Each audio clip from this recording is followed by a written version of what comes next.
Vamos a pedir las luces del Santo Espíritu para que nos acompañe en este momento de estudio orante de la palabra. Como todas nuestras clases, vamos a invocar la santa presencia de Dios, la Santa Trinidad, vamos a decir todos, en el nombre del Padre, del Hijo, del Espíritu Santo. Amén.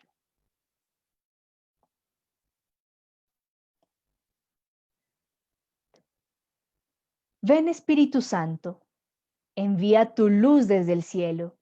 Padre amoroso del pobre, don en tus dones espléndido, luz que penetra las almas, fuente del mayor consuelo. Ven, dulce huésped del alma, descanso de nuestro esfuerzo, gozo que enjuga las lágrimas y reconforta en los duelos. Entra hasta el fondo del alma, divina luz y enriquécenos. Mira el vacío del hombre si tú le faltas por dentro. Mira el poder del pecado cuando no envías tu aliento. Riega la tierra en sequía, sana el corazón enfermo, lava las manchas, infunde calor de vida en el hielo, doma el espíritu indómito, guía al que tuerce el sendero, reparte tus 7 dones según la fe de tus siervos. Por tu bondad y tu gracia, dale al esfuerzo su mérito. Salva al que busca salvarse y danos tu gozo eterno. Amén. Gloria al Padre y al Hijo y al Espíritu Santo, como era en el principio, ahora y siempre, por los siglos de los siglos. Amén. En el nombre del Padre, del Hijo, del Espíritu Santo. Amén. Muy bien. Listo, Rosana, me alegra que me escuches mejor, igual tú, Diego Humberto y todos. Me alegra que me estén escuchando mucho mejor. Y vamos a entrar entonces en materia con la obra lucana. Ustedes se preguntarán cómo así luego no íbamos a ver únicamente el Evangelio.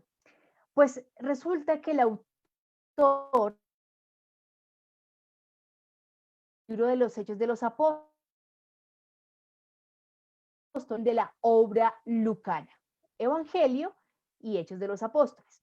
Y es una obra muy especial, porque es una obra que de principio a fin está llena, repleta del Espíritu Santo. Y el Espíritu Santo llena continuamente a todos los personajes que intervienen dentro de la historia. Eh, María, Isabel, Zacarías, desde el principio están llenos del Espíritu Santo. Jesús es inspirado por el Espíritu. Los Hechos de los Apóstoles, los 12, Pablo, todos que hablan en nombre de Jesús están llenos del Espíritu Santo. Entonces es una obra que permanentemente nos va a hablar de la compañía de esta tercera persona de la Trinidad y de su función de dinamizador de la acción de la iglesia. Entonces es un evangelio que nos vamos a gozar mucho en ese aspecto. Es una obra también que nos tiene una propuesta muy interesante y es la de reconocer la solidez de las enseñanzas que hemos recibido hasta el momento. Entonces, ¿cómo lo va a plantear el autor? Nos va a proponer un viaje para retornar a Jesús en sus dichos y en sus obras, pero también nos va a contar aquello que hicieron los primeros testigos. El autor de la obra lucana es el único que nos cuenta cómo fueron los primeros años de la iglesia. Vamos a decir que cómo fueron los primeros años aproximadamente hasta antes del año 70. Toda esa misión evangelizadora de todos estos cristianos de primera generación. Recuerden que los cristianos de primera generación, todos aquellos que vieron a Jesús, que lo escucharon y que se dedicaron a propagar su nombre y su evangelio, y que tenemos esta primera generación hasta el año 70. Entonces, del primer siglo, lógicamente. Entonces, esta obra lucana en el libro de los Hechos de los Apóstoles nos va a narrar ese trasegar. Y este texto, esta obra lucana ha tenido un gran impacto en la vida litúrgica de la iglesia. Eh, Concretamente, ¿en qué aspectos? En el aspecto de la liturgia de la Navidad o de la celebración de la Navidad y la dinámica litúrgica que tenemos nosotros de la Pascua, Ascensión y Pentecostés. ¿Mm? porque esto está muy bien relatadito allí en el Evangelio de Lucas, ¿sí? Ahora, este retorno a las fuentes tiene un objetivo, no es simplemente recordar y reconocer la solidez de las enseñanzas, sino cobrar ánimo, mejorar y acrecentar nuestro sentido de pertenencia y ver la realidad con objetividad.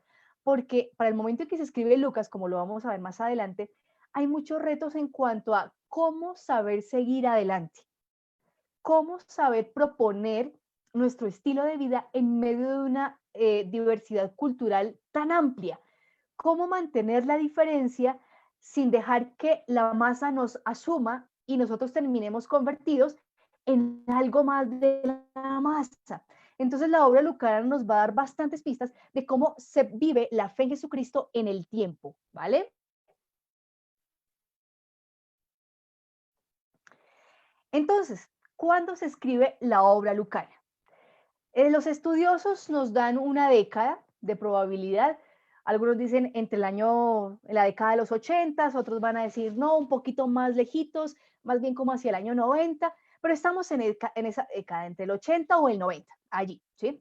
Lo que sí es claro es que el Evangelio de Lucas y Hechos de los Apóstoles se escribe después de que Marcos y Mateo hayan escrito sus obras. Respecto a la obra lucana, se escribe primero el Evangelio y luego Hechos de los Apóstoles. Entonces, si sabemos que se escribe después de Marcos y de Mateo, estamos ya teniendo clarito que se escribe después de la caída del Templo de Jerusalén. O sea, es un evangelio posterior al año 70. En la clase pasada vimos con la comunidad de Mateo las implicaciones que tuvo la caída de Jerusalén, la caída del templo, ¿no? La separación ya formal entre los cristianos y los judíos, ¿no? Eh, y nos van a decir algo importante, y es que para la época en que se escribe Lucas, la vida de las comunidades estaba mostrando rasgos cada vez más fuertes de organización. Entonces la comunidad de Lucas incluso alcanza a diferenciarse a nivel de organización y demás de lo que fue la comunidad de Marcos y de lo que fue la comunidad de Mateo. Entonces son comunidades muchísimo más estables, muchísimo más, entre comillas, sedentarias, y que eso mismo representa una serie de retos y maneras propias de vivir la fe.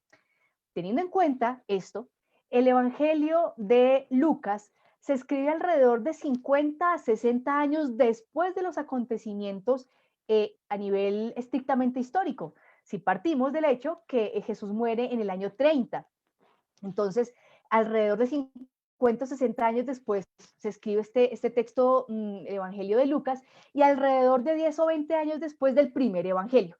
Entonces ya ha pasado bastante tiempo en el que la comunidad que escribe ha podido reflexionar y madurar mucho más las enseñanzas recibidas, las tradicionales preguntas para reescribir y volver a narrar a Jesús de una manera particular. ¿Quién escribió? ¿Cierto? Según Ireneo de León, un autor cristiano de finales del siglo segundo, nos va a decir que el autor es Lucas. Y va a expresar que Lucas, el médico, el compañero de Pablo. ¿Sí? Gilma, buenas tardes, un placer. Con todo cariño, Gilma. Todo esto es con todo cariño. De verdad que sí. A mí también me alegra y para mí es una bendición grandísima poder estar con ustedes compartiendo. Muy bien. Entonces les decía que Ireneo expresa que el autor es Lucas y Lucas el compañero de misión de Pablo. Y según algunas referencias que vamos a ver más adelante en Filemón y la carta a los Colosenses, se dice que es Lucas el médico. Ahora, recuerden, Ireneo da este testimonio alrededor de finales del siglo segundo. ¿Bien? En el papiro 75, que es un texto, uno de los rollos más antiguos del Nuevo Testamento, y está datando de finales del siglo segundo, nos recoge copias de una copia del texto, y en esa copia hay una notica pequeñita, debajito del texto principal, que dice Evangelio según Lucas. Un paréntesis o un excursus aquí.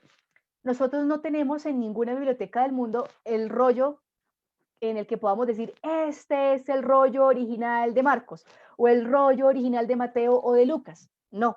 lo que tenemos son copias de copias de copias, ¿bien? Entonces, cuando yo les digo que el papiro 75 es uno de los más antiguos y que data de finales del siglo segundo, quiere decir que contiene copias de copias de copias de los textos que surgieron muchísimo antes, ¿sí?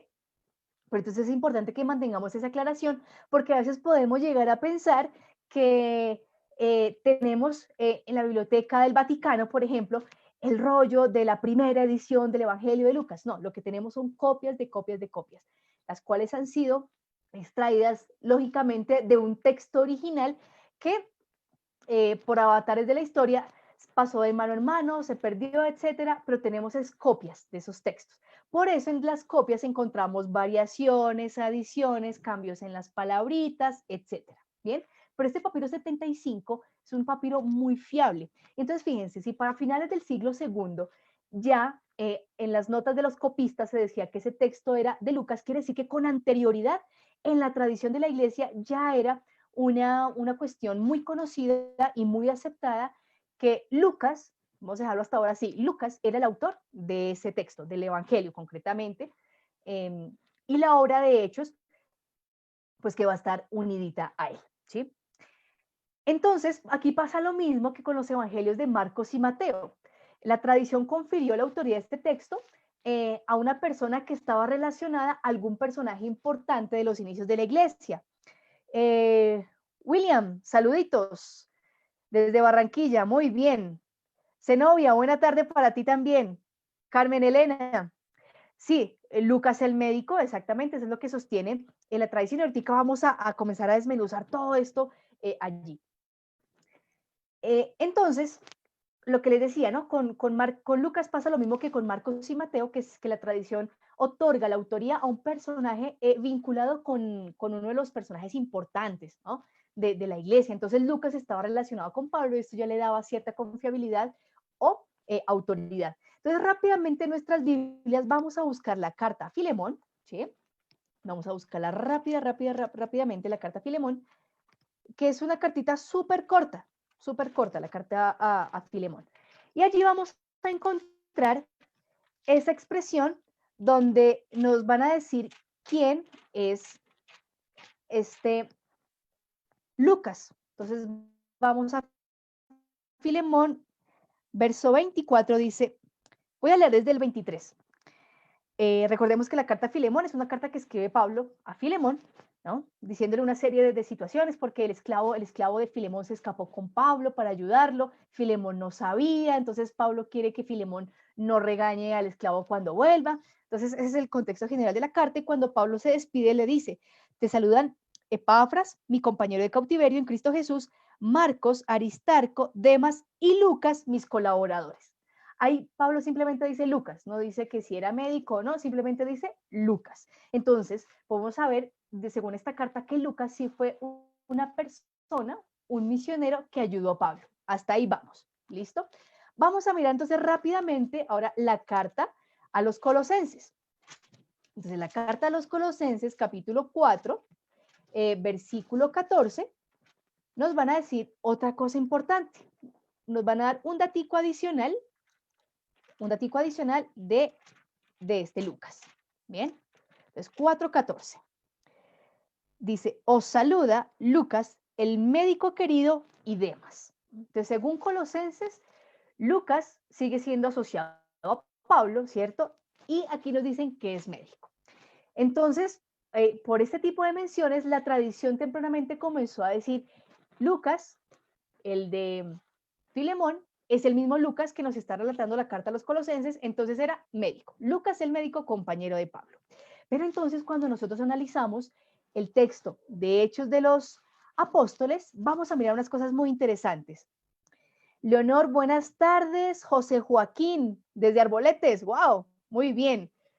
Bienvenido, todos los que quieran venir, siempre bienvenidos. Muy bien. Entonces vamos a ver en Hechos de los Apóstoles un datico curioso, ¿cierto? Entonces vamos corriendo nuestra Biblia a Hechos de los Apóstoles, en el capítulo 16. Aquí hay varios ejemplos, pero hoy voy a tomar simplemente Hechos 16, versos 10 al 17. donde vamos a notar algo particular en la redacción. Dice el verso 10 del capítulo 16 de Hechos de los Apóstoles. En cuanto tuvo la visión, intentamos de inmediato pasar a Macedonia, persuadidos de que Dios nos había llamado para evangelizar a sus gentes. Así pues, nos embarcamos en Tróade y navegamos derecho a Samotracia, y bueno, y ahí sigue el texto. Ahí ustedes están notando que se está hablando en primera persona, ¿cierto? Pero comparemos, por ejemplo, con otro texto, allí mismo, de Hechos de los Apóstoles. Por ejemplo, vayamos a Hechos 13, por ejemplo. Dice, la iglesia establecida en Antioquía, había profetas y maestros, ahí se nombran a los maestros, ¿no? En el verso 2 dice, mientras estaban celebrando el culto del Señor y ayunando, dijo el Espíritu Santo, separadme a Bernabé y a Saulo para la tarea que he decidido encomendarles. Entonces, después de haber ayunado y orado, les impusieron las manos y los enviaron. Y bueno, y sigue el texto. Nótese que en este fragmento que acabo de leer de Hechos 13, la narración se hace en tercera persona. En Hechos 16 está en primera persona, ¿sí? Entonces, en tercera persona es cuando decimos ellos fueron, ellos hicieron, ellos dijeron. Pero en Hechos 16, en Hechos 25, en 21.1, en 27.1, se está narrando en primera persona. Fuimos, estuvimos, caminamos, vimos. Entonces, querría decir que en Hechos, por momentos, ¿será que el autor está narrando cosas que él mismo vio en el momento? ¿Mm? Entonces, este tipo de cosas comenzaron a generar ciertas preguntas en los estudiosos de estos textos y comenzaron a decir, oye, entonces al fin, ¿cómo será esto? ¿Será que Lucas escribió en unos momentos, como quien dice, en vivo y en directo? ¿O fue otra persona que recibió el testimonio de Lucas y lo copió? Entonces comenzaron a surgir varias hipótesis, ¿no? Entonces, vamos por la línea, por el cuadrante azul. Entonces, algunos dicen, listo, el autor del Evangelio fue compañero de Pablo y sería indirectamente este Lucas, ¿cierto? Y entonces, cuando les interrogan respecto a estos fragmentos que están en primera persona de Hechos de los Apóstoles, entonces el argumento es, bueno, es que el autor, Lucas, escribió algunos segmentos en primera persona porque acompañó personalmente a Pablo. Entonces, al ir personalmente, sabe qué pasó. Entonces, por eso escribe, fuimos, estuvimos, caminamos, llamamos, predicamos, ¿cierto? En primera persona. Pero entonces surge una pregunta frente a esta hipótesis, ¿no? Si conoció a Pablo, si este autor conoció a Pablo, ¿por qué la imagen que nos presenta de Pablo y por qué ciertos segmentos de la vida de Pablo son diferentes a los que el Pablo mismo narra en sus cartas? Por ejemplo, la narración del encuentro con Jesús. Un estilo es el que encontramos en Hechos 9, 1 y siguientes, a lo que encontramos del testimonio que el mismo Pablo da en su carta a los Gálatas. Por ejemplo, cuando Pablo en Gálatas habla de cómo fue que se encontró con Jesús, no habla nada de camino a Damasco, no habla nada de que quedó ciego durante 3 días, no dice nada de eso, es muy diferente lo que va a decir Pablo. Rápidamente revisemos si ustedes quieren. Vamos a la carta a los Gálatas. Vamos a la carta a los Gálatas. En el capítulo, los capítulos 1 al 3. Entonces nos ubicamos en el capítulo 1, en el versículo 11. Vamos a Gálatas, capítulo 1, versículo 11. Dice Pablo, porque quiero que sepáis, hermanos, que el evangelio anunciado por mí no es de orden humano, pues yo no lo recibí ni aprendí de hombre alguno, sino por revelación de Jesucristo. Seguramente habéis oído hablar de mi conducta anterior en el judaísmo, cuán encarnizadamente perseguía a la iglesia de Dios para destruirla, y cómo superaba en el judaísmo a muchos compatriotas de mi generación, aventajándoles en el celo por las tradiciones de mis antepasados. Mas cuando aquel que me separó desde el seno de mi madre y me llamó por su gracia, tuvo a bien revelar en mí a su Hijo, para que lo anunciase entre los gentiles, al punto, sin pedir consejo a hombre alguno, ni subir a Jerusalén donde los apóstoles anteriores a mí, me fui a Arabia, de donde volví a Damasco. Al cabo de 3 años subí a Jerusalén para conocer a Cefas y permanecí 15 días en su compañía. Y no vi a ningún otro apóstol, sino a Santiago, el hermano del Señor. Y Dios es testigo que esto que os escribo no es mentira. Bueno, y Pablo va a seguir su narración ahí en Gálatas, en el capítulo 1, versículos 11 y siguientes. Entonces, fíjense que lo que Pablo mismo narra de su encuentro con el Señor en Gálatas dista mucho de lo que escribe el autor de Hechos de los Apóstoles. Entonces uno dice, si realmente Lucas fue compañero de Pablo y fue el autor, aquí el texto, entonces, ¿por qué dista tanto las versiones? Por ejemplo, en este hecho concreto. Entonces, vamos con la otra hipótesis. Dice, la otra hipótesis sería, pues que este autor, el autor de Evangelio y Hechos, no conoció a Pablo, pero sí estuvo cercano a los círculos paulinos. Entonces podrían decir, bueno, si el autor no conocía a Pablo, entonces ¿por qué en Hechos de los Apóstoles escribe en primera persona? Entonces el argumento podría ser, claro, es que como este autor recopiló información, se encontró o llegó a él un diario de viaje, una bitácora de viaje, ¿cierto? De aquel que acompañó a Pablo, y por eso escribió tal cual lo que estaba relatado en el diario de campo. Pero entonces viene otra pregunta, ¿cierto? Si lo transcribió como estaba en aquel diario de campo, que hipotéticamente creemos que del cual tomó, ¿cierto? Porque rompe la armonía en la redacción, porque romper la armonía de venir contando cosas en tercera persona y luego comenzar a narrar en primera persona. Entonces, después de los sabios y los estudiosos, ¿no? Después de ponerse a discutir con una situación o con una opción o con otra, pues llegan a una conclusión, ¿sí? Y es que el autor del Evangelio de Lucas, perdón, de Hechos de los Apóstoles, como en los otros dos casos, el autor de Marcos y de Mateo, probablemente no corresponde al autor que lleva el nombre, ¿cierto? Pero sí la tradición está anclada a ese personaje. Entonces les voy a recordar lo que decía Rafael Aguirre en su texto Así empezó el cristianismo al respecto, ¿sí?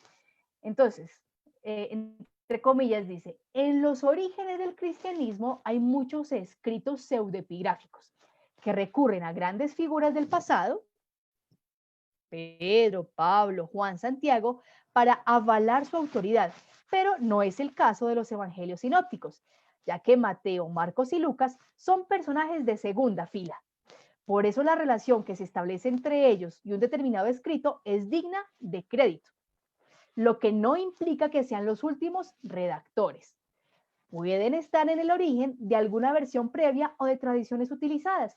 Así que, si bien Lucas, el compañero de Pablo, no fue el que escribió el texto o la obra completa, su aporte sí puede estar en la base de la cual se sirvió el autor final para escribir. Bien, su testimonio, su compañía, quizás algún escrito, algo de aquel Lucas que acompañó a Pablo sirvió de base para que la comunidad escribiera la obra completa. Bien, entonces recuerden también lo que nos dice aquí Rafael Aguirre, cuando los textos se usaron en el culto o se intercambiaban entre las iglesias, que esto comenzó supremamente rápido, ¿qué pasaba? Los copistas tenían que decir, este es de quién, este rollo es de quién lo escribió. Entonces habían ya referencias, ¿no? Entonces ya sabían que había unos rollos que les decían de Mateo, otro rollo le decían el de Marcos, y este rollo que comenzó a circular le decían de Lucas. ¿Por qué? Les vuelvo a repetir, porque este personaje está a la raíz de las tradiciones que dieron origen a la escritura del texto. Entonces, ¿quién sería el autor de la obra lucana? Es un cristiano de segunda generación. Esto sí es claro. No fue testigo ocular. ¿Listo? El autor no fue testigo ocular. Escuchó y recibió la enseñanza de los testigos oculares. Este autor de la obra lucana sería un temeroso de Dios, ¿cierto? Es decir, un creyente proveniente de la gentilidad que simpatizaba con la religión judía y estaba muy cercano al entorno judío, y cuando llega el anuncio de Jesús, pues le es muy fácil entrar en esa nueva dinámica. Y por eso se hizo, o fue fácil, que llegara a ser misionero y catequista y un gran interesado en la comunidad. Por eso se da la tarea de poner por escrito una actualización de toda la tradición y las enseñanzas que ha recibido. Este autor de la obra lucana es un autor supremamente culto, porque el texto, les cuento a ustedes, refleja uno de los mejores griegos del Nuevo Testamento. ¿Sí? Es un griego muy cuidadito, maneja los tiempos verbales muy bien, la sintaxis es muy buena, los elementos retóricos que usa son, digámoslo así, de alta calidad. Entonces es un autor que sabe de letras, que sabe escribir y conoce muy bien cómo escribe un autor grecorromano y sabe muy bien cómo manejar las escrituras judías. Entonces es un personaje muy, muy, muy especial, que repito, pudo estar en algo conectado con aquel Lucas compañero de misión de Pablo, y alguna de esas tradiciones de este Lucas sirvió de base para que este autor final redactara la obra completa. Bien, muy bien. Cualquier preguntita o cualquier cosa, ustedes saben, me escriben en el chat y yo ahí estoy atenta para responder. ¿Listo? Este autor, como les decía, maneja impecablemente el griego y conocía muy bien la versión de los 70. Para los que no saben, la versión de los 70 es la traducción del Antiguo Testamento de las Escrituras judías al griego, y esta traducción se dio hacia el siglo III antes de Cristo. Eso fue por allá en África, en Alejandría, ¿sí? Y sus alrededores. Entonces allá se hizo esta traducción de lo que eran las escrituras judías del momento, se tradujeron del hebreo al griego. Bien. Entonces Lucas, el autor de la obra, conoce muy bien el texto, ese texto de los 70, esa es la traducción de las escrituras al griego, por eso le es muy fácil manejar muchas correspondencias del Antiguo Testamento en su obra. Bien. Ahora, en el texto, al interior del texto, no hay nada que nos indique que el autor sea médico. No, no hay nada que indique. Quizás alguna mención especial de un término especializado en medicina o cosas así. No, no la hay. Entonces, podemos decir simplemente que el autor pues, es un personaje de segunda generación, muy cercano al entorno paulino, y que pudo recoger algo de lo que Lucas, compañero de Pablo, pudo haber expresado, pudo haber enseñado, y con base en esto, pues redactó la obra. Bien. ¿Cómo vamos hasta ahí? Me van contando cómo se sienten, cómo han visto hasta ahora esta obra lucana. Escríbanme en sus comentarios que yo estoy pendiente. ¿Listo? Bien. Ya resolvimos la pregunta del cuándo y de quién, ¿cierto? Ahora vamos a ver dónde. Probablemente dónde fue escrito el Evangelio de Lucas o la obra lucana. Lo que sí es cierto es que se escribió fuera de Palestina. ¿Y esto cómo lo sabemos?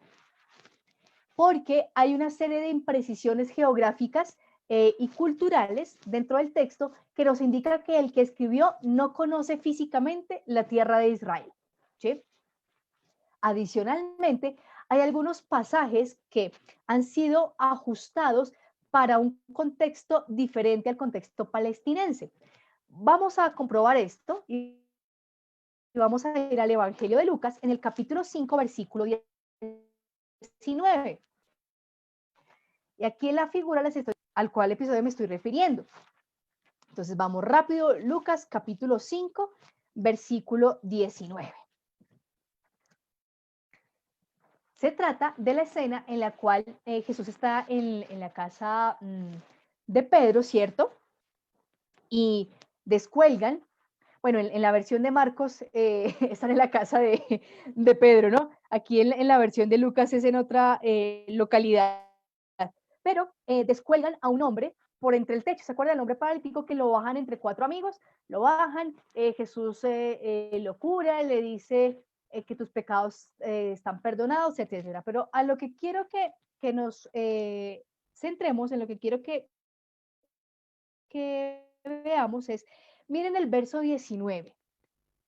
Bueno, desde el 18 veamos. En esto, unos hombres trajeron una camilla a un paralítico, en una camilla a un paralítico, y trataban de introducirlo para ponerlo delante de él, pero no encontrando por dónde meterlo a causa de la multitud, subieron al terrado, le bajaron con la camilla a través de las tejas y lo pusieron en medio delante de Jesús. Bien, aparentemente nosotros decimos, bueno, ¿y qué de raro hay ahí, cierto? ¿Dónde está lo extraño? Resulta que lo extraño está, o lo llamativo está, en que las casas de Palestina no tienen tejas, porque las casas en Palestina, las cubiertas eran de paja, ¿sí? Tenían otro tipo de cubierta. ¿Qué casas sí tenían tejas? Las casas de Roma o de los ambientes grecorromanos. Entonces, por este detallito, ¿cierto? Este detallito tan chiquis, podemos ver que el Evangelio no fue escrito propiamente en la región de Palestina, sino en otra localidad, y se hacen este tipo de ajustes para entrar en contacto con el contexto de la comunidad que va a recibir el anuncio. José Joaquín, tú nos preguntas, ¿dónde fue escrito el Evangelio de Pablo? No sé si me haces la pregunta respecto a un texto apócrifo, que probablemente puede ser esto. ¿Sí? Pablo, canónicamente, o bueno, según nuestro canon, Pablo escribió una serie de cartas, ¿listo? Pero Pablo como tal no escribió ningún evangelio. Ahora, Pablo sí fue el primero en usar la palabra evangelio para nombrar así el anuncio de Jesús, ¿sí? Marcos es el primer evangelista y Marcos es pionero en cuanto a la obra completa, la llama evangelio, ¿cierto? A la vida de Jesús, él le da el nombre evangelio. Entonces Marcos es el pionero en ese sentido. Pero ya en las comunidades era habitual escuchar que el evangelio de Jesús, que Jesús es el evangelio, Jesús es la buena noticia. Eso ya era habitual. Entonces Pablo, te repito, no escribió como tal ningún evangelio, él escribió una serie de cartas, pero sí usaba continuamente el término evangelio para referirse al anuncio de Jesús. Ahora hay muchos textos apócrifos, ¿cierto? Que algunos datan de finales del siglo I, otros de inicios del siglo II, y por un caso de pseudoepigrafía, pues se usa que es el Evangelio según Pedro, el Evangelio según Pablo, ¿no? El Evangelio del pseudo Tomás, bueno, hay varios, ¿no? Entonces, esa es válida esa aclaración allí, ¿vale, José Joaquín? Si tienes alguna otra duda, me avisas. Bien, entonces, por el dato que les acabo de dar, sabemos que el Evangelio de Lucas no se escribe en territorio de Palestina, sino que es fuera de la tierra de Israel. Eh, pero entonces viene la pregunta, entonces, ¿dónde? ¿No? Pues hay dos posiciones. Una, en la región griega, concretamente hacia los sectores de Acaya o de Corinto, o en otro lugar que sería Antioquía de Siria, que son ambientes de todas maneras que tienen una gran influencia del mundo grecorromano. ¿Sí? Y tanto el Evangelio como Hechos de los Apóstoles manejan una descripción muy cercana a estos entornos. Hay otra posición que nos dice que muy probablemente el Evangelio y la obra de Hechos fue escrita en Roma. ¿Por qué? Porque sobre todo en Hechos de los Apóstoles se le da mucha importancia a esta ciudad. Roma es el confín del mundo, Roma es el lugar final o el lugar donde si llega la palabra de Dios allá, si llega el anuncio de Jesús allá, hemos llegado al punto máximo y de Roma hasta, mejor dicho, los demás lugares de la tierra, ¿no? Porque Roma era el centro del mundo en aquel momento. Entonces, la importancia que se le da a Roma dentro de la obra hace pensar para algunos que allí probablemente se escribió el texto. Mari nos pregunta, ¿por qué al igual se habla antes de y después de? O sea, el Nuevo Testamento, ya mejor redactado. Mari, no entiendo tu pregunta. Eh, Si quieres, me la vuelves a formular, Mari, y con muchísimo gusto te respondo.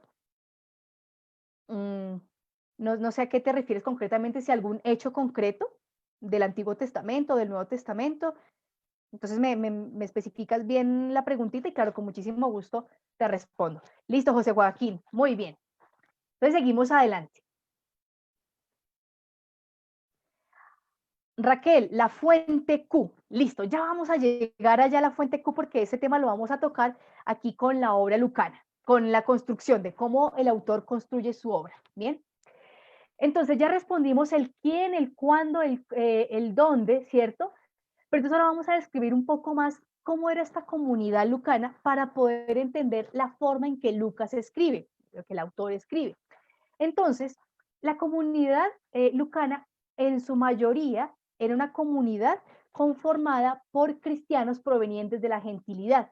Eran cristianos que anteriormente eran temerosos de Dios, o sea, que simpatizaban con el judaísmo o que realmente, proviniendo de la gentilidad del paganismo, conocen la buena noticia y deciden unirse.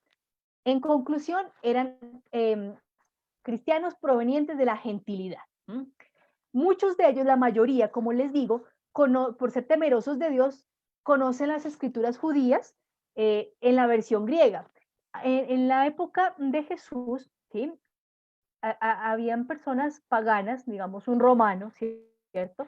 Que podía estar simpatizando con la religión judía, porque a muchos romanos, por ejemplo, y a muchos helenos, les llamaba la atención el monoteísmo judío, ¿sí?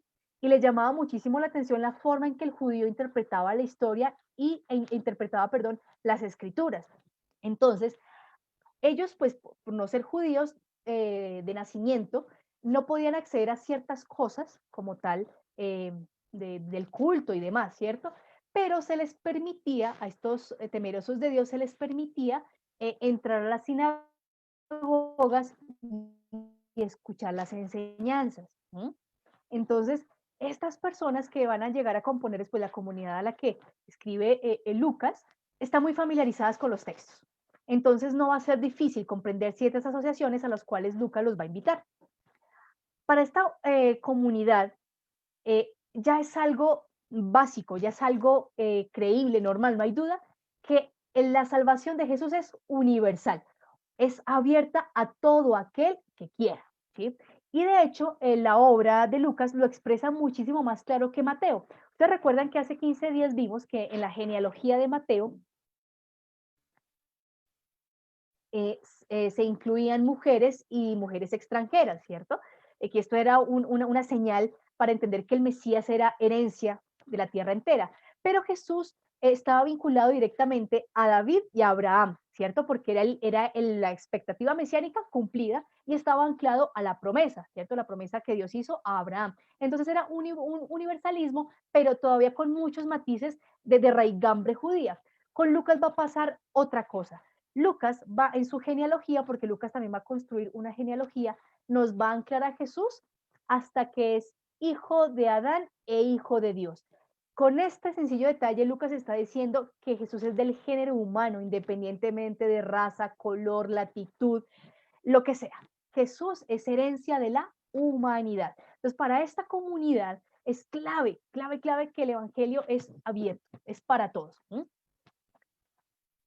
Y recuerden que si decimos que el Evangelio se escribe en la región, bien sea de Roma o la región griega de Acaya, Corinto o de Antioquía de Siria, eran regiones de influencia paulina y de influencia de judíos de la diáspora que habían seguido también a Jesús, que de entrada les hicieron entender esto, de que el Evangelio es abierto.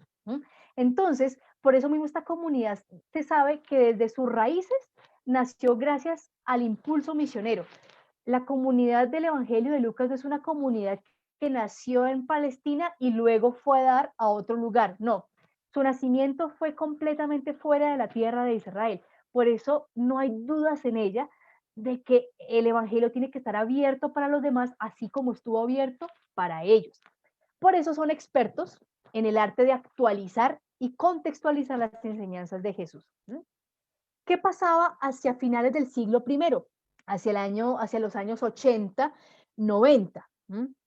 Pues se estaba ya calmando más bien una expectativa que había de la próxima venida del Señor. Resulta que hasta antes del año 70, ¿sí? la predicación del evangelio se hacía de una manera ágil y con el imperativo de conviértete, únete a Cristo porque Cristo ya viene, o sea, al final de los tiempos ya está a la puerta, Cristo ya viene y va a ser ya el fin del fin. Vamos a verificar quiénes se unieron al reino de Dios, quiénes no, entonces ya se va a poner todo en orden, en fin. Entonces, claro, las comunidades tenían un gran fervor misionero porque lo importante era hacer que la mayor cantidad de personas conociera a Jesús. ¿M? Pero ¿qué pasa? Las comunidades comenzaron a notar algo, que Jesús no venía, se estaba demorando, ¿m? Y que comenzaban a morir los testigos oculares, comenzó a morir Pedro, Pablo, los demás apóstoles, los demás que escucharon, que vieron a Jesús, y Jesús no retornaba, como se había dicho, ¿no? De alguna manera, con todo el lenguaje apocalíptico, Jesús no llegaba. Entonces, ¿qué pasa?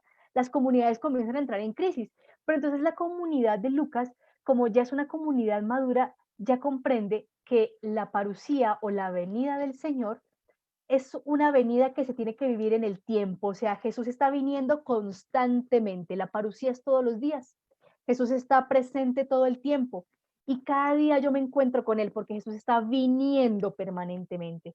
Así que no hay que esperar una especie de cataclismo final para encontrarme con el Señor, sino que Él hoy es el momento para yo verme con Él. ¿M?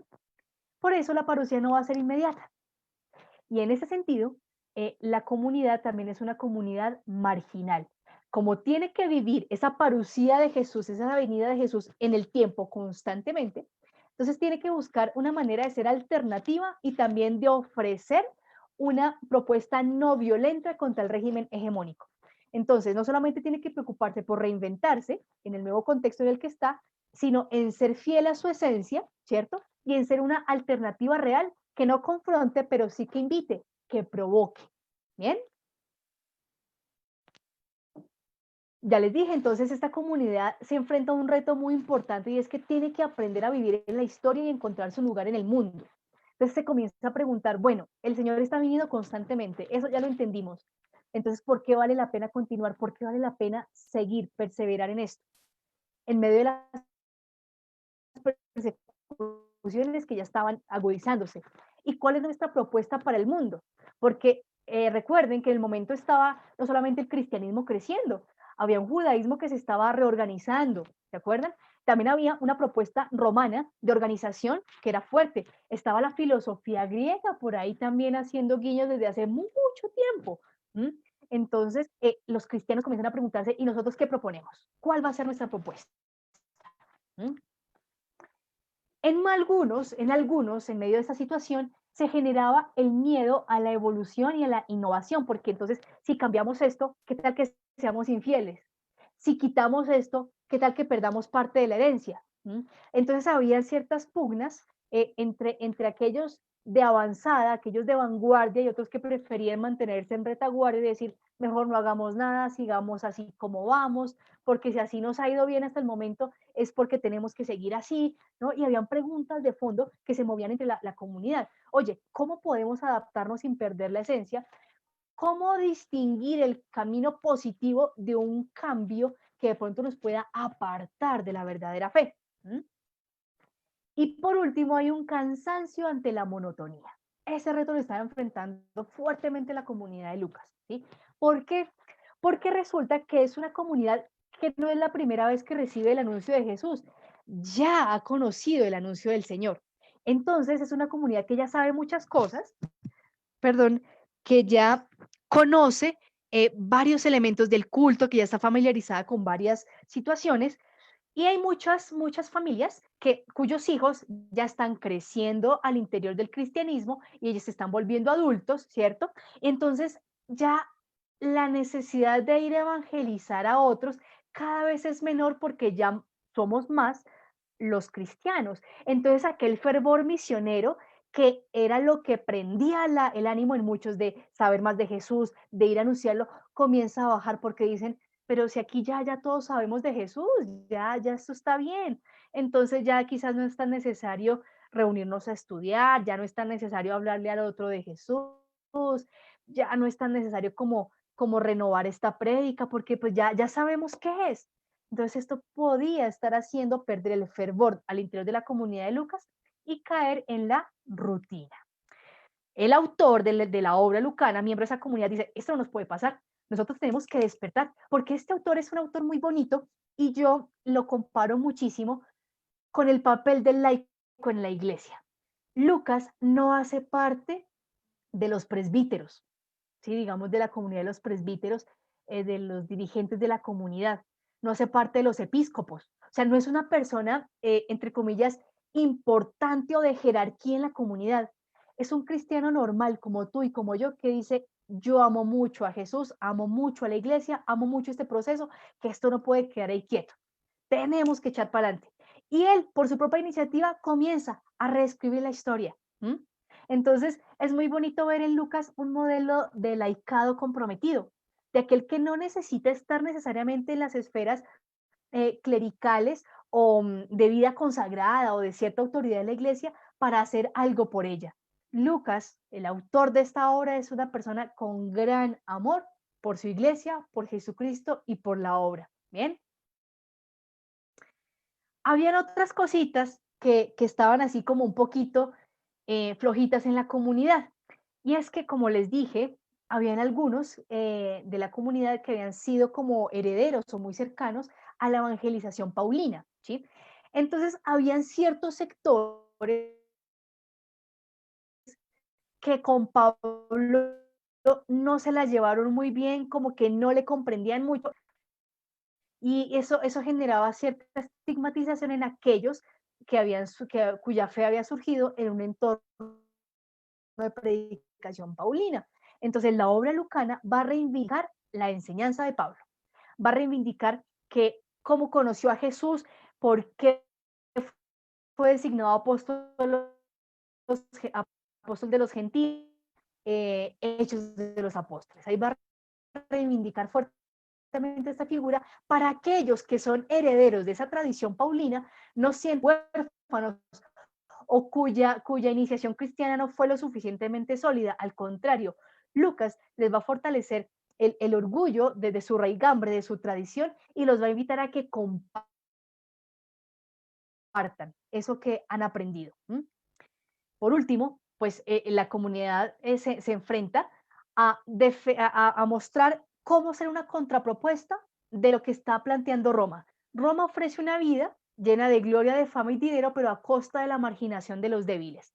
La comunidad lucana está en un punto clave. O se alía con Roma y juega, marcamos la diferencia. Por eso el anuncio de la buena nueva siempre va a ser hacia los pobres. Los primeros destinatarios van a ser los pobres. Y en este sentido, la comunidad lucana plantea una postura pacífica, pero no permisiva, contra Roma. ¿Sí? Le está demostrando a Roma, mira, yo puedo vivir en tu imperio, puedo ser un muy buen ciudadano romano, ¿cierto? No robo, no mato, no todo esto, pero también puedo ser al mismo tiempo un buen cristiano. Las dos cosas no riñen. ¿Qué es lo que nosotros podríamos decir ahora? Podemos ser excelentes ciudadanos, pero también excelentes cristianos, porque mi fe no riñe con mi vida social, al contrario, mi fe cualifica mi vida social. Y ese era, digamos, como el anzuelo que le quería tirar la comunidad cristiana a Roma. Decirle, no seamos enemigos, seamos amigos, déjate enseñar. Y una cosa última que enfrentaba la comunidad, que esta cuestión es como de novela, ¿sí? Que era bastante compleja, es lo siguiente. Son esas típicas dudas que lo asaltan a uno en un momento clave de la vida. Ya vimos todas las dificultades que tenían antes, ¿cierto? Pero entonces la comunidad de Lucas comienza a preguntarse, oye, nosotros que venimos de la gentilidad, aceptamos a Jesús, ¿cierto? Los judíos no creyeron en Jesús siendo ellos los herederos de la promesa. Y si ellos no le creyeron siendo los herederos, ¿no será que nosotros estamos equivocados? Entonces, este momento fue un momento muy crítico para la comunidad de Lucas, porque comenzaban unos a decir, no, nosotros vamos bien, y otros no, venga, pero pensemos, ¿no será que mejor es como echar para el lado judío? Porque miren, ellos no creyeron, y qué tal que nosotros estemos equivocados y todo hayamos fallado, en fin. Entonces Lucas va a decir, no, señores, no nos equivocamos y el pueblo de Israel fue el elegido, claro que sí, y en él hemos sido nosotros también elegidos. el pueblo de Israel se prolonga a través de nosotros. Digamos que va a llegar a una conclusión parecida que la comunidad de Mateo, pero Lucas es muchísimo más abierto, muchísimo más universal. Entonces Lucas va a armar una obra espectacular. Lucas va a proponer una obra en donde los seguidores de Jesús están llamados a trascender en el tiempo. O sea, Lucas le dice a su comunidad, si ustedes pensaron que era el tiempo de que ya nos íbamos a acabar, de que aquí ya no había más esperanza, de que apague y vámonos, Lucas va a decir, no señores, el seguidor de Jesús está llamado a trascender en el tiempo y marcar cada época con el Evangelio, porque el Señor ya vino y está viniendo constantemente. Perdón. Y Lucas va a decir, Dios sí cumple las promesas. Dios le cumplió a Israel en Jesús. Y Jesús nos cumplió también a nosotros, porque está aquí con nosotros. Por tanto, la promesa no se agota y esto va a continuar. Esto no se va a agotar. Y la misericordia va a ser el estandarte de la comunidad lucana. Si somos misericordiosos, transformamos la sociedad y seremos vigentes, porque la salvación que es integral y la misericordia está dada para todos. Entonces, la salvación de Dios, que es para los pobres y los pequeños principalmente, va a ser como una especie de avalancha que va a transformar toda la sociedad, ¿sí? Y va a demostrar que la salvación de Dios es tres cosas, mire, integral, universal, ilimitada y además fuente de alegría para todo el que quiera. Por eso no hay que esperar. La salvación ya está aquí, está hoy, hay que vivirla hoy. Todo es obra de Dios y el Espíritu Santo va a impulsar la historia. De esta manera Lucas, va a proponer su obra. Bien, ¿cómo vamos hasta ahí? Lucas va a decir, mire, es totalmente válido que nos adaptemos y que hagamos modificaciones, es válido. ¿Y cómo lo va a decir? Mostrando cómo Jesús se adaptó y cómo los primeros testigos de Jesús tuvieron que generar adaptaciones de lengua, de culto, de contexto. Entonces Lucas va a decir, es que nosotros no somos los primeros que nos enfrentamos a una crisis. Nuestros predecesores en la fe también les tocó y les tocó duro, pero mire, salieron adelante y gracias a que ellos se adaptaron y evolucionaron, nosotros hoy tenemos la dicha de la fe. Y Lucas va a decir algo clave, y es lo que está al final de la diapositiva. No hay que temer al cambio si aprendemos a confiar en el Espíritu. Jesús se dejó guiar por el Espíritu cuando organizó su comunidad y llevó a cabo todo su plan. Y los primeros testigos siempre se mantuvieron fieles al Espíritu de Jesús, al Espíritu Santo, y por eso lograron hacer todo. Y por eso se idearon una organización especial, unos líderes especiales, por eso lograron pervivir. Entonces, el secreto está en agarrarnos fuertemente del Espíritu, porque Él es el que nos va a decir cómo continuar hacia adelante y nos va a enseñar a mirar hacia atrás para recordar nuestra historia y recordar cómo Dios fue fiel, es fiel y será siempre fiel. Ahora sí, Raquel, te voy a contar un poquito qué es la fuente Q, porque según algunos investigadores, Lucas toma algunos elementos de esta fuente para construir su relato. Algunos historiadores dicen lo mismo de Mateo, que toma la fuente Q. Entonces Lucas, para construir su relato, se basa como la especie de plantilla general en lo que plantea Marcos, como en la secuencia general de los hechos, toma lo que plantea Marcos, tiene un material propio, ¿sí? Y usa algo de la fuente Q. La fuente Q es una fuente hipotética, ¿sí? El Q viene de la palabra alemana que quiere decir fuente, ¿no? Yo no sé alemán, entonces no puedo pronunciar bien la palabra fuente en alemán, pero inicia con Q. Bien. ¿Y qué contenía esta fuente? Los dichos de Jesús. Era una fuente de dichos de Jesús. Eso era. Un escrito de los dichos, los dichos, los dichos de Jesús. Que yo te diga, Raquel, que haya un texto donde estén esos dichos, no. ¿Por qué llegaron a esta hipótesis los investigadores? Al cotejar información que está en Lucas y Mateo que no está en Marcos. Entonces comenzaron ellos a hablar de una fuente hipotética de los dichos de Jesús, a los cuales tenían acceso tanto Lucas como Mateo. Entonces esta fuente es una fuente hipotética. ¿Sí? Algunos estudiosos se han dado la tarea de reconstruir una posible fuente Q a partir de los textos que están en Lucas y Mateo, ¿cierto? pero realmente aún es una hipótesis que se maneja dentro del estudio bíblico, ¿sí? Hay algunos estudiosos que dicen la fuente Q como tal no existe, no la podemos comprobar. Algunos dicen, pero tampoco podemos decir que no existe, ¿no? Pero sí hay una fuente especial de la cual Lucas y Mateo bebieron, porque hay similitudes entre ellos dos, ¿no? Eh, en la cual hay unos dichos de Jesús muy particulares. Entonces ya te digo, la fuente Q es una fuente hipotética de esos dichos de Jesús. Para algunos existió, para otros no existe y habría que buscar otra hipótesis para explicar por qué esas similitudes entre Lucas y Mateo. Más que los ayes, Raquel, dichos. Por ejemplo, en verdad os digo que el que no se haga como niño no entrará al reino de los cielos. ¿Sí? En verdad os digo que es difícil que un rico pase por el ojo de una aguja. ¿Sí? Es más bien como ese tipo de expresiones. José Joaquín, tú me preguntas. José Joaquín, tú me preguntas en la oración de esta mañana. Sí, las 4 copas. La primera es la copa de la bendición. Perdón, para los que no alcanzan a ver el chat, José Joaquín me pregunta por la oración que hicimos esta mañana, hablando de las 4 copas que se usaban en la cena pascual judía. ¿Sí? Entonces, en la cena se usan 4 copas, se beben 4 copas de vino. La primera copa es de la bendición, la segunda de la redención, la tercera copa es de la esperanza mesiánica y la cuarta de la alianza eterna con Dios. ¿Sí?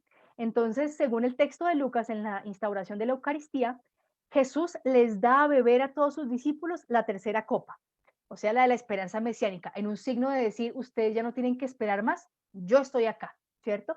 Y con la cuarta copa es que él instituye la Eucaristía propiamente y dice, esta es mi sangre, o sea, la copa de la alianza eterna. ¿Mm? Listo. Eh, bueno, de yo soy la puerta, Raquel, eso es una expresión de Juan y dentro de 15 días vamos a ver que con Juan el rollo es distintísimo. Juan es el niño, es un niño precioso, pero es un niño que hay que entender con cuidado porque Juan se sale de todos los esquemas. Sí, Juan es ese típico niño de las ideas locas, es el niño propositivo, pero también es el niño contemplativo, es el niño profundo y se nos sale del esquema de los sinópticos. Entonces la expresión del yo soy la puerta, digamos que no nos entraría tan dentro de fuente Q, ¿sí?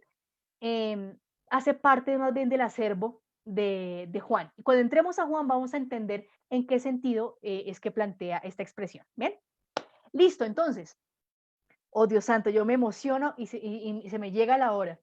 Rápidamente, Lucas toma estas fuentes que ya expliqué para plantear un texto desde una lógica, y es la lógica promesa-cumplimiento. Lo que Dios promete se va cumpliendo. Dios no es sordo, no es mudo, no es amnésico. Dios tiene presente absolutamente todos los detalles de la historia y Dios va cumpliendo. Cumple en Jesús y también se hace presente en la iglesia. Y entonces es una historia narrada en espiral, donde se avanza teniendo en cuenta la fuerza de la revelación, ¿sí? Entonces, se avanza, se sigue adelante porque somos capaces de recordar que atrás nos cumplió el Señor y hoy nos va a cumplir y mañana nos seguirá cumpliendo. Esa es como la fuerza o el motor dentro de la historia lucana. Entonces, esto tiene una intención muy precisa en su obra. Entonces, vamos al prólogo de Lucas, ¿sí? Y vamos a leerlo juntos. Eso es un prólogo muy elegante, ¿sí? Es muy elegante. Silvia, a las 9 de la mañana es la oración por Facebook Live. ¿Listo? A las 9 de la mañana. La intención de Lucas es clara cuando escribe su obra. Miremos el prólogo. Dice, pues es en Lucas 1, del capítulo 1, versículos 1 al 4. Ese es el prólogo en Lucas. Dice, puesto que muchos han intentado narrar ordenadamente las cosas que se han verificado entre nosotros, tal como nos las han transmitido los que desde el principio fueron testigos oculares y servidores de la palabra, he decidido yo también, después de haber investigado diligentemente todo desde los orígenes, escribírtelo por su orden, ilustre Teófilo, para que conozcas la solidez de las enseñanzas que has recibido. Entonces, fíjense en este prólogo cómo se va describiendo el plan de la obra. Muchos han intentado narrar ordenadamente las cosas que se han verificado entre nosotros. Cuando dice muchos, se está refiriendo a los textos que ya circulan de Marcos y de Mateo, y algunos otros que no quedaron en el canon, pero que ya comenzaban a circular, digamos, en ciertos fragmentos. ¿Sí? Muchos han intentado narrar ordenadamente. O sea, un paréntesis, la historia de Jesús fue un impacto tan grande que es que era imposible quedarse callado y era imposible no contar y contar, y era imposible no escribir. Entonces, muchísimos. El autor se percata de eso y dice, mire, muchos han intentado narrar las cosas que se han verificado entre nosotros. O sea, han narrado no cosas raras, no fábulas, sino las cosas que han sucedido, que todos sabemos que son verdad. Tal como nos las han transmitido los que desde el principio fueron testigos oculares y servidores de la palabra. Ahí Lucas está diciendo, nosotros somos herederos de lo que los discípulos, los apóstoles, vieron y oyeron, ¿cierto? Y aquellos que sirvieron a la palabra. Nosotros somos receptores de toda esta herencia. Después de todo esto, entonces él decide escribir, pero después de haber investigado muy bien todo desde los orígenes. Su orden, ¿a quién? A Teófilo. Mucho se ha discutido quién es este Teófilo. Si vamos a la etimología de Teófilo, Teófilo significa el amigo de Dios. Theos, filios, ¿cierto? Teófilo, si tiene un amigo Teófilo, dígale, usted es un muy buen amigo de Dios, o Teófila. Bueno, entonces se piensa que puede ser una estrategia literaria en el que el autor de la obra llame Teófilo al receptor del texto, ¿sí? O sea, tú eres Teófilo, yo soy Teófilo, somos los amigos de Dios que queremos escuchar. Otra postura dice, no, Teófilo sí era una persona concreta, ¿cierto? Que se llamaba Teófilo, pero entonces era quizás una persona rica, una persona que se conoce con el nombre de mecenas o de patrocinador de la obra. Antiguamente, en la época que Lucas escribe, hacia finales del siglo I, y quizás antes, muy probable, se tenía la costumbre de que cuando alguien iba a escribir una obra, para darle quizás mucho más peso, más abolengo, se pedía el respaldo de alguien pudiente, de alguien influyente, y se le hacía una dedicación especial o un nombramiento especial a esa persona en la obra, ¿sí? Entonces, por ejemplo, si yo escribo un libro, yo le quiero agradecer a Pepito Pérez, o este libro, Pepito Pérez, te lo confío para que hagas buen uso de él, ¿no? Por ejemplo, entonces, esto es lo que pasa con este prólogo. Probablemente este Teófilo era un patrocinador de la obra y era alguien conocido en la comunidad. Pero entonces, el fin de esto es que, ¿qué? Que conozcamos la solidez de las enseñanzas que has recibido. Lo que se ha verificado entre nosotros, lo que nos transmitieron, es sólido, no es algo de mentiritas. Entonces, de entrada te están diciendo, si estabas flojo o si estabas triste o si estabas temeroso, a cambiar de actitud, porque lo que has recibido es sólido, es fuerte, es digno de confiar. Y por eso se cranea este autor una obra impresionante, lógicamente con la colaboración de la comunidad. Todos los textos de la Biblia, desde Génesis hasta Apocalipsis, todos contaron con un aporte grande de las comunidades, porque cuando las comunidades escuchaban los textos, si en algo sentían que esto no apoyaba su fe, que no era muy cercano a la verdad, a lo que en realidad experimentaban, lo iban rechazando, no lo iban tomando, ¿sí? Entonces, la comunidad cuando acoge este evangelio y lo va replicando, lo va compartiendo, quiere decir que fue un evangelio que caló, al igual que los anteriores. Entonces, este autor se cranea una obra espectacular de 2 tomos. El tomo 1 es el evangelio y el tomo 2 son los hechos, ¿sí? Entonces, el tomo 1 se va a centrar en lo que Jesús dijo e hizo y el tomo 2 se va a concentrar en lo que los discípulos dijeron e hicieron en nombre de Jesús. En el evangelio vamos a constatar la promesa de Dios hecha a Israel que se cumple en Jesús. Vamos a comprobar completamente eso, como todo lo que Dios dijo antaño, en el Antiguo Testamento, a los profetas, en los salmos, a los grandes patriarcas, cómo todo eso que dijo Dios antes se cumplió plenamente en Jesús. Y en Hechos de los Apóstoles vamos a ver cómo esa promesa de Dios que se cumple en Jesús se actualiza y se renueva en la iglesia y en el mundo entero. Mari me hace aquí una pregunta. Juli, leyendo la palabra en el Evangelio de Lucas, la mayoría de lecturas nos habla mucho de los pobres y humildes y también nos habla mucho de la misericordia. Me parece muy interesante para nuestro diario vivir. Así es, Mari. El Evangelio de Lucas nos va a dar fuerte con eso, ¿sí? Y nos va a presentar, como quien dice, así en primer plano, nos va a poner así en los ojitos, así, así, así, a los pobres, a los humildes, a los necesitados. Porque Lucas dice, ahí está el quid del asunto. Ser como el maestro. Si el maestro se fijó en los más pequeños, nosotros tenemos que hacerlo también. Si nos dedicamos a servir como quien dice, a servir a la opulencia, a servir a la riqueza, no estamos apuntándole a lo que quiso Jesús. Hay que apuntarles a la sencillez, a lo humilde, a los misericordiosos, a los pobres, a los humildes. Pues por eso Lucas nos va a encaminar por ahí, ¿sí?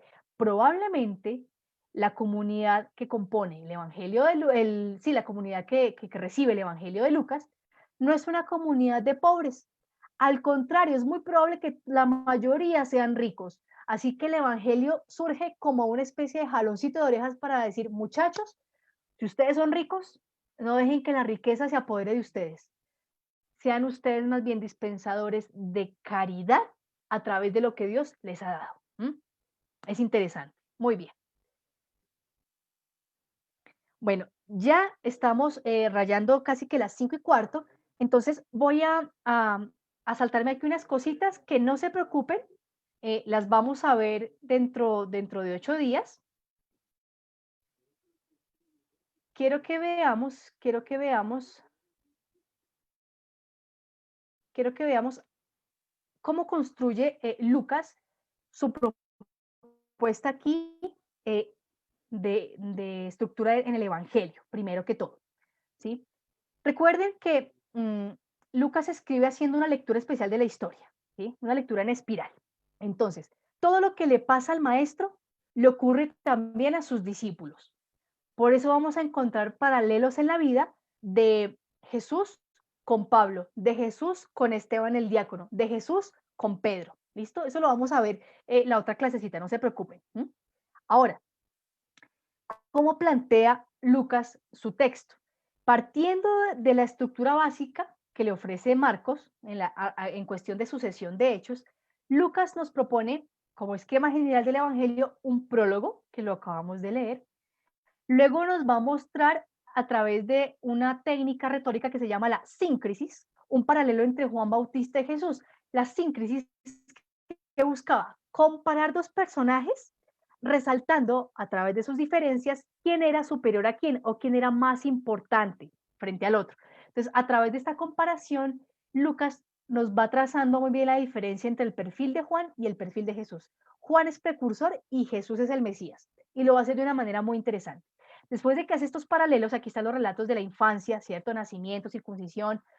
Aquí Lucas es el que nos va a contar lo del empadronamiento, lo del pesebre, lo de los pastores. En Lucas no hay reyes magos, acuérdense que los sabios de Oriente son de Mateo, ¿no? En Lucas, después de que acaba el empadronamiento, retornan tranquilamente a Galilea, a Nazaret, que es donde era oriundo de la familia de Jesús, y siguen toda una serie de sucesos, ¿verdad? Entonces es importante que lo tengamos en cuenta. Luego de estos relatos, digámoslo así, de la infancia que hay en Lucas, se nos muestra el ministerio del Bautista, el bautismo de Jesús de una manera súper breve. Luego nos muestra una genealogía, fíjense que Mateo las genealogías nos las muestra de prólogo, de inicio, pues más bien, ¿no? En cambio, Lucas nos la muestra en un lugar muy interesante, después del bautismo y antes de las tentaciones. Eso tiene un objetivo que lo vamos a ver en la otra clase. Después de esto, Lucas nos va a narrar el misterio de Jesús en Galilea y luego nos va a narrar la subida a Jerusalén, lo va a hacer en más o menos 10 capítulos. Y la mayor cantidad de material propio de Lucas y donde él ubica lo grueso de la doctrina, lo grueso de la actualización, lo grueso de la enseñanza de Jesús, lo va a colocar en este segmento, ¿sí? Del capítulo 9, verso 51 hasta el capítulo 19, verso 27. subiendo a Jerusalén, porque para Lucas es importante que tú y yo entendamos que mientras estamos peregrinando en este mundo es como si fuéramos subiendo a Jerusalén. Por eso hay que estar pilas. No hay que, por ejemplo, hace los capítulos 5 al 7, que era el Sermón del Monte, ¿se acuerdan? Y que daba todas las instrucciones de cómo debe ser un buen discípulo de Jesús, Mateo. Lucas, parte de esas enseñanzas las pone es en este segmento que les digo, camino a Jerusalén. ¿Mm? Después de todo ese segmento de la subida a Jerusalén, nos narra ministerio de Jesús en Jerusalén y nos finaliza el texto con la pasión y resurrección. Este segmento esta secuencia la va a tratar de replicar el autor en Hechos de los Apóstoles, porque también nos va a dar un prólogo, y si ustedes rápidamente miran en Hechos de los Apóstoles, se van a dar cuenta que hay una continuidad, ¿no? Entonces dice, mira cómo inicia el prólogo en Hechos de los Apóstoles. El primer libro lo dediqué, Teófilo, a todo lo que Jesús hizo y enseñó desde el principio, hasta el día en que después de haber dado instrucciones por medio del Espíritu Santo, miren el Espíritu, a los apóstoles que había elegido, fue levantado a lo alto. Y bueno, ahí sigue su narración. Eh, Lucas, en el prólogo de Hechos, nos va a plantear un esquema similar. Prólogo nos va a narrar la ascensión, la sustitución de Judas, Pentecostés, ministerio de los discípulos en Jerusalén y Galilea, luego ministerio en Samaria, ministerio fuera de Israel, la prisión de Pablo y finalmente la llegada a Roma, al confín del mundo. ¿Sí? Entonces aquí hay una especie de sanduchito de marco de lectura de la obra completa en donde en el Evangelio se nos va a decir que el anuncio del Mesías es para que todos vean la salvación de Dios. Eso lo va a decir en el Evangelio. Y con la llegada en Hechos de los Apóstoles de Pablo a Roma, se confirma que la palabra llegó para todos. ¿Listo? Zenobia, claro que sí. Voy a tener eso pendiente, de hacer las letras un poquito más grandes para que todos alcancen a leer. Gracias por la recomendación, sí, señora. Entonces vamos a dejar esto para nuestra próxima clase, ¿sí? Pero yo les voy a dejar a ustedes una tareita. Todos hacemos tareas, ¿cierto? Decía una doctora por ahí que sin tarea no hay paraíso. Entonces, yo les voy a poner a ustedes una tareita muy bonita. Van a leer, ustedes muy juiciosos, Lucas 19, versículos 1 al 10 y Lucas 15, versículos 1 al 32. El primer texto es el de Saqueo, ¿sí? Y el segundo texto son las parábolas de la misericordia en Lucas, ¿sí? Aquí está la parábola de la oveja perdida, de la dracma perdida y del hijo pródigo. Pero lo van a leer tratando de responder esta pregunta.